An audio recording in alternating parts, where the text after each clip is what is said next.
तो कहानी की शुरुआत में नदी के किनारे हमें सारा नाम करके एक लड़की को दिखाया जाता है। यहाँ पर सारा के हम एक दोस्त कैलन को भी देखते हैं। जब वो घर को छोड़ करके बाहर आ जाता है तब सारा घर के अंदर जाती है, क्योंकि इनकी एक दोस्त जिसका नाम है जेसिका वो इस समय बिस्तर पर लेटी हुई थी। दरअसल इस समय उसकी हालत बहुत खराब थी। अब सारा उसके पास ही बैठ करके अपनी किताब को पढ़ने लगती है। उसी समय जेसिका अचानक से उठ करके बैठ जाती है और वो कुछ बड़बड़ा रही थी और जिस आवाज में वो बोल रही थी वो बहुत ही अलग आवाज थी। वो शांत होने का नाम ही नहीं ले रही थी, इसलिए सारा काफी जोर से चिल्लाती है। जेसिका शांत हो जाती है लेकिन अचानक वो बेड से नीचे गिर जाती है। जेसिका को पता नहीं क्या हो जाता है, अचानक से वो उल्टियाँ करने लगती है। कुछ ही समय के बाद वो अचानक से बेहोश हो जाती है। इस बार जब वो आँख खोलती है तो वो सारा के गले को पकड़ लेती है। पता नहीं उसे क्या हो गया था, वो सारा के बालों को पकड़ती है और जोर से खींचती है, जिसकी वजह से अब सारा के सर में से सिर्फ खून ही बाहर निकल रहा था। जब वो कैलन के पास आती है तो उसके पीछे पीछे यहाँ जेसिका भी आ गई थी, जो ड्रोन को पकड़ लेती है। वो ड्रोन से खुद को जख्मी करती है और तालाब में जंप कर देती है। जेसिका को बचाने के लिए जो कैलन था वो भी तालाब में जंप कर देता है, लेकिन कैलन बहुत ही बुरी तरीके से मारा जाता है। जेसिका उसे जान से मार देती है। अब यहीं पर सीन कट होता है और हमें सिर्फ एक दिन पहले का सीन दिखाया जाता है, जहां हम बेथ नाम करके एक लड़की को देखते हैं जो कि वॉशरूम में बैठी हुई थी। दरअसल वो प्रेगा न्यूज ले करके अपना प्रेगनेंसी चेक कर रही थी, जिसका रिजल्ट पॉजिटिव आता है, मतलब कि वो सच में प्रेग्नेंट है। खैर अब इसके बाद वो अपने दोस्त एली के घर पर जाती है। लगभग कई महीने बीत गए थे और अब वो एली के पास आ रही थी। इस समय एली के लाइफ में भी बहुत सी प्रॉब्लम है जिसके बारे में बेथ को नहीं पता है, जैसे कि एली के 3 बच्चे हैं और इनका जो बाप है वो इन्हें छोड़ करके जा चुका है। और जब इसके बारे में बेथ को मालूम चलता है तो उसे बहुत ही बुरा लगता है। अब एली इस बारे में बेथ से बात करना चाहती थी, इसलिए वो अपने बच्चों को भेज देती है खाना लाने के लिए। अब घर के अंदर सिर्फ बेथ और एली थे। यहाँ एली बेथ से कहती है कि मैं तुम्हारे पास 2 बार कॉल की थी, एक बार तब जब वो मुझे छोड़ने की बात कर रहा था और दूसरी बार तब जब वो मुझे छोड़ करके जा चुका था। जिसके बाद बेथ सिर्फ इतना कहती है कि वो अपनी जिंदगी में बहुत परेशान थी अपने काम को लेकर के, इसी वजह से वो उसके कॉल का जवाब नहीं दे पाई। खैर इधर हम देखते हैं कि एली के बच्चे जब खाना लेकर के वापस अपार्टमेंट में आ गए थे तो अचानक से इन लोगों को भूकंप का महसूस होता है। अब इस छोटे से भूकंप की वजह से जो दीवार थी वो टूटने लगी थी, जमीन भी फटने लगी थी। हालांकि कुछ समय के बाद ये भूकंप बिल्कुल शांत हो जाता है। अब भूकंप के शांत हो जाने के बाद जो डैनी था वो जमीन के पास एक होल को देखता है। जब वो नीचे टॉर्च जलाता है तब उसे एक बैंक की तिजोरी दिखाई देती है। उसने ये सोचा कि अगर तिजोरी के अंदर कुछ पैसे मिल जाते तो वो अपनी माँ की हेल्प कर पाता, लेकिन नीचे जाने के बाद उसे तिजोरी के अंदर फादर के कुछ फोटो और एक DVD मिलता है, जिसको उठा करके वो अपने बैग के अंदर रख लेता है। इसके बाद जब वो आगे बढ़ता है तब उसे एक कब्र दिखाई देता है। जब वो कब्र के अंदर देखता है तो उसे अंदर के साइड में एक किताब दिखाई देती है। ये किताब देखने में ही बहुत खतरनाक लग रहा था। इधर एली के बच्चे जब नहीं आते हैं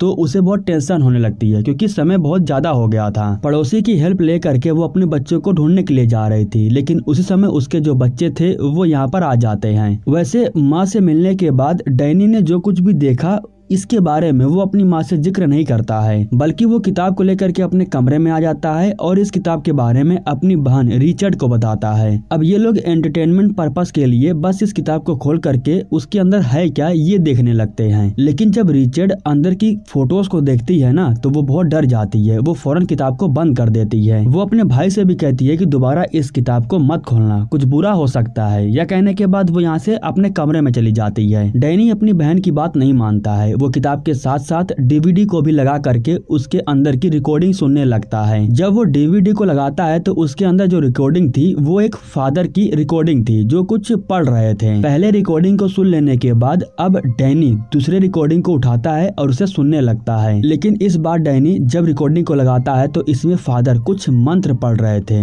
इन मंत्रों को जब डैनी सुनता है तो सुनने में ही उसे बहुत अजीब लगता है। जब उसे डर लगने लगता है तो वो रिकॉर्डिंग को बंद करने की कोशिश करता है, लेकिन रिकॉर्डिंग बंद नहीं हो रही थी। शायद वो मंत्र पढ़ने की वजह से एक आत्मा आजाद हो जाती है और वो भागते हुए इनके बिल्डिंग के अंदर ही आ रही थी। जैसे ही वो आत्मा अंदर आती है तो वो एली के ऊपर हमला कर देती है, जिसकी वजह से एली वापस से जाकर के लिफ्ट के अंदर गिर जाती है और बेहोश हो जाती है। कुछ समय के बाद जब एली की आंख खुलती है तब उसे मालूम चलता है कि लिफ्ट काम नहीं कर रहा था, मतलब लिफ्ट का जो दरवाजा था वो खुल नहीं रहा था। उसी समय एक रस्सी आ करके एली के गले को पकड़ लेता है। वो रस्सी एली के गले को दबा करके उसे जान से मारने वाली थी। वो जब अपने आप को बचाने की कोशिश करती है तो कुछ रस्सियां और निकल करके उसके शरीर को पकड़ लेती हैं। इस हादसे के बाद जो बिल्डिंग की पावर थी वो कट हो जाती है। सीन अंदर शिफ्ट होता है जहाँ हम बच्चों को देखते हैं। अचानक से जब एली अंदर आती है और बच्चे एली को देखते हैं तो उन्हें बहुत अजीब लगता है। एली किचन के अंदर जाती है, गैस को जला करके वो उस पर अंडा उबालने लगती है और इस काम को वो अच्छे से नहीं बल्कि बहुत अजीब तरीके से कर रही थी, एक शैतान की तरह। अचानक से वो बेथ से कहती है कि वो मेरे अंदर है। यह कहने के बाद फिर से वो नीचे गिर जाती है और इसके बाद एली अचानक से ढेर सारी उल्टियां करने के बाद वो नीचे गिर करके बेहोश हो जाती है। अब यह सब कुछ देख करके बेथ समझ जाती है कि एली के साथ कुछ तो बुरा जरूर हो रहा है, लेकिन अब वो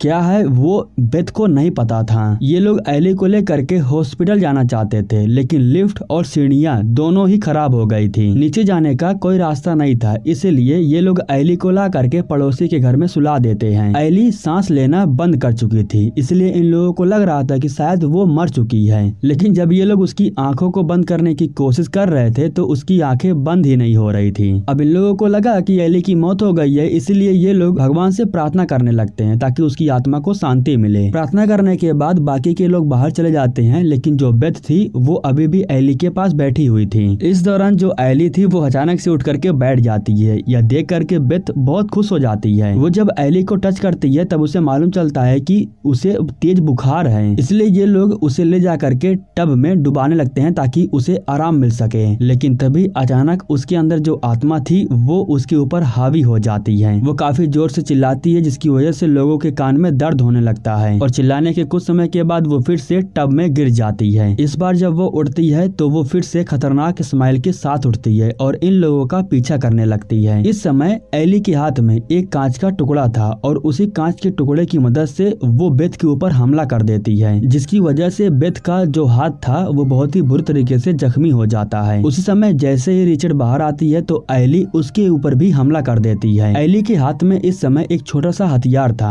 और उसी हथियार की मदद से वो रिचर्ड के गालों पर निशान लगाने लगती है। वैसे पीछे से डैनी आ करके अपनी माँ के ऊपर हमला कर देता है। अब बगल का जो पड़ोसी था वो जैसे ही अंदर आता है तो एली उसके ऊपर हमला कर देती है और उसकी आंखों को ही खा जाती है। अब एली कमरे के बाहर गई थी। इन लोगों को जैसे ही मौका मिलता है तो बेथ फौरन कमरे के दरवाजे को बंद कर देती है, लेकिन एली अपने सर को ही पीट करके बार बार दरवाजे को खोलने की कोशिश कर रही थी। वैसे इस दौरान बाहर के साइड में काफी ज्यादा खून खराबा हो जाता है। इधर जो रिचर्ड थी वो डैनी से कहती है कि तुम्हारे उस किताब की वजह से ही माँ की ये हालत हुई है। यह कहते हुए इन दोनों के बीच में काफी ज्यादा बहसबाजी हो जाती है, लेकिन बेथ आकर के इन लोगों को रोकती है। इसके बाद बेथ डैनी के कमरे में जा करके उस किताब को देखती है। डैनी रिकॉर्डिंग को दिखाता है और कहता है कि जब मैंने दूसरे रिकॉर्डिंग को सुना तो दूसरे रिकॉर्डिंग में कोई फादर था जो मंत्र पढ़ रहा था और इसके बाद से ये सब कुछ हुआ। इधर हम देखते हैं कि अब रिचर्ड की भी हालत धीरे धीरे खराब होने लगी थी। एली ने जो हमला किया था उसी की वजह से रिचर्ड की ये हालत हो रही थी। अचानक से भाग करके जब बेथ उसके पास आती है तब वो देखती है कि रिचर्ड बहुत ही अजीब तरीके से किचन में बैठ करके कांच को खा रही थी। वो बेथ से कहती है कि मैं ये कांच इसलिए खा रही हूँ क्योंकि वो कीड़े मेरे अंदर हैं और मैं उन्हें जान से मारना चाहती हूँ। ठीक उस समय कमरे में डैनी भी आ जाता है, जिसके ऊपर रिचर्ड हमला कर देती है, लेकिन इस दौरान पीछे से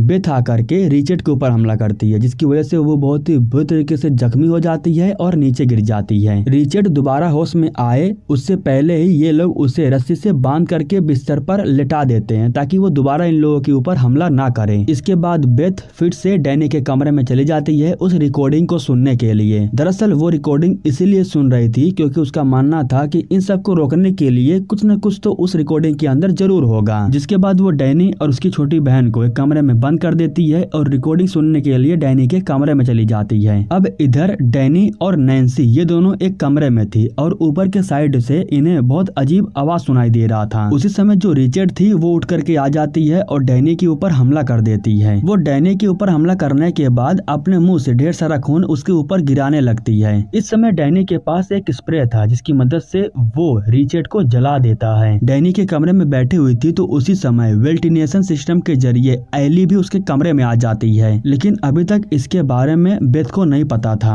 हालांकि इसके बारे में जैसे ही बेथ को मालूम चलता है तो वो एक छोटा सा औजार उठा करके उससे एली के गले पर हमला कर देती है, जिसके बाद एली बेथ को उठा करके बाहर के साइड फेंक देती है। वो बाहर आकर के जब डैनी को देखती है तो उसकी भी हालत बहुत खराब हो गई थी। अब इसके बाद जब एली वापस से बेथ के पास आती है तब उसे मालूम चल जाता है कि इस समय बेथ के पेट में एक बच्चा है। अब बेथ के बच्चे को मारने के लिए एली बेथ के पेट को चोट पहुंचाने लगती है, लेकिन उसी समय जो नैन्सी थी वो एक कैंची बेथ के पास फेंक देती है और उसी कैंची से वो एली के ऊपर हमला कर देती है। एली के ऊपर हमला करने के बाद अब ये लोग भाग करके लिफ्ट के अंदर आ जाते हैं। हालांकि बेथ जैसे तैसे करके लिफ्ट को ठीक तो कर देती है, लेकिन अचानक लिफ्ट के अंदर ढेर सारा खून भरने लगता है। वैसे इस दौरान लिफ्ट चालू था और वो नीचे की तरफ जा रहा था। लिफ्ट जैसे ही नीचे जाता है तो दरवाजा खुल जाता है और ये लोग खून से बाहर आ जाते हैं। बेथ फौरन उठती है और वो जा करके नैन्सी को भी उठाती है। वैसे ये दोनों बिल्कुल ठीक थे। अब बेथ और नैन्सी ये दोनों आकर के एक कार में बैठ जाते हैं और यहाँ से भागने लगते हैं, लेकिन कार आगे नहीं बढ़ रही थी क्योंकि भूकंप की वजह से कार का जो टायर था वो फंस चुका था। अब इनको काफी समय लग रहा था और इस दौरान जो एली थी वो अपने शैतान रूप में आ गई थी और इनके पास आकर के इन्हें ढूंढने लगती है। हालांकि ये लोग भी चालाक थे। ये लोग जब एली को देखते हैं तो कार के पीछे जा करके छुप जाते हैं। गेट जैसे ही खुलता है तो ये लोग गेट के बाहर भागते हैं, लेकिन जो एली थी वो नैन्सी को पकड़ करके फिर से अंदर खींच लेती है। अब नैन्सी को अंदर ले जाने के बाद एली उसके ऊपर हमला करके उसे जान से मारने वाली थी, लेकिन इधर बेथ जैसे तैसे करके दरवाजे को तोड़ करके वो फिर से अंदर आती है और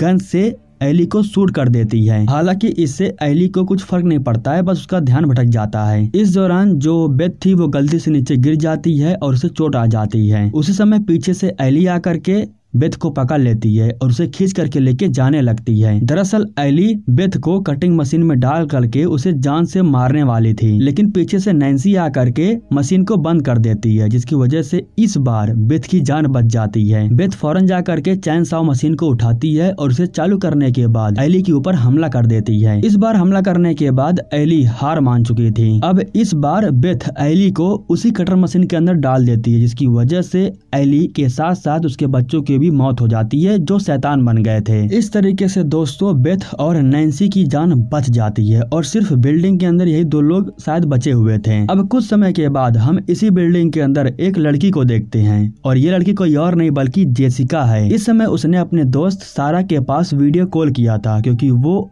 उसके साथ ट्रिप पर जाना चाहती थी। वैसे सारा भी ट्रिप पर आने के लिए तैयार हो गई थी, लेकिन उसी समय जेसिका जब पीछे के साइड में ढेर सारा खून देखती है तब वो बहुत डर जाती है। उसके दिमाग में इस समय यही सवाल आ रहा था कि आखिर यहाँ पर इतना सारा खून खराबा हुआ कैसे। ठीक उसी समय वो शैतान आकर के जेसिका के शरीर के अंदर चला जाता है। शैतान तो आजाद था, बस उसे एक शरीर की जरूरत थी। जेसिका का शरीर उसे मिल जाता है और वो जेसिका के अंदर चला जाता है और इस तरीके से दोस्तों वो शैतान जेसिका के शरीर के अंदर गया था, जिसे आपने मूवी के शुरुआत में भी देखा था। तो दोस्तों इसी के साथ ये कहानी यहीं पर खत्म हो जाती है। हमारे YouTube चैनल को सब्सक्राइब करने के लिए आप लोगों का दिल से शुक्रिया।